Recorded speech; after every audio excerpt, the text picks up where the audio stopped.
यहाँ पर उपस्थित हमार प्रिय पश्चिम बंगाल भाई और बहनों, आज আমি আপনাদের সামনে এসেছি কোনো বাইরের মানুষ হিসেবে নয়, আমি আপনাদের কাছে এসেছি একজন বন্ধু হিসেবে, একজন শ্রদ্ধাশীল মানুষ হিসেবে, যা এই মহান বাংলার আত্মার প্রতি মাথা নত করে।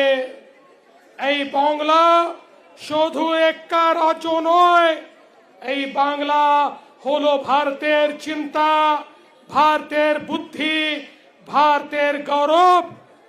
बोलूं ठीक कि ना भाइयों? इससे ज्यादा मुझे बांग्ला बोलना नहीं आता।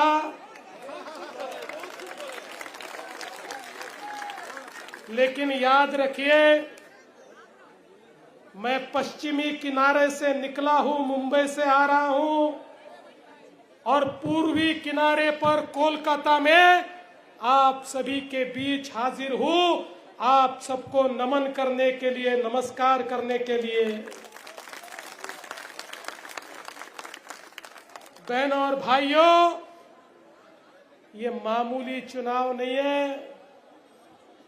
ये चुनाव किसी को मुख्यमंत्री बनाने के लिए नहीं है, ये चुनाव केवल पश्चिम बंगाल में बीजेपी की सरकार बने इसलिए भी नहीं है। ये चुनाव पश्चिम बंगाल की आने वाली जनरेशन, आने वाली पीढ़ी का भाग्य क्या होगा, किस प्रकार से उस पीढ़ी को जीवन मिलेगा, इसका फैसला करने वाला ये चुनाव है। इसलिए इस चुनाव को मामूली चुनाव मत समझिए। अब पश्चिम बंगाल एक ऐसी कगार पर खड़ा है, अगर इस बार चूक गए तो संभलने का मौका फिर कभी नहीं मिलेगा, ये याद कराने के लिए मैं आया हूं। अब ये लड़ाई करो या मरो की लड़ाई है।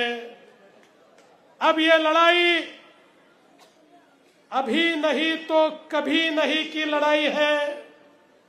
अब अगर परिवर्तन नहीं होगा तो याद रखना, आने वाली पीढ़ियां आपको पूछेगी, जिस समय बंगाल चल रहा था, जिस समय बंगाल में अनाचार, अत्याचार, दुराचार, बलात्कार हो रहे थे, उस समय आप क्या कर रहे थे?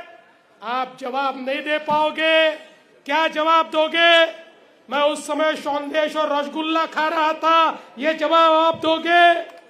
दोस्तों, आने वाली पीढ़ी हिसाब मांगेगी, और इसलिए ये हिसाब अगर आप देना चाहते हो, अपनी पीढ़ियों को नया जीवन देना चाहते हो, तो अब बंगाल में परिवर्तन करिए, और बंगाल में फिर एक बार आप भारतीय जनता पार्टी की सरकार लाइए।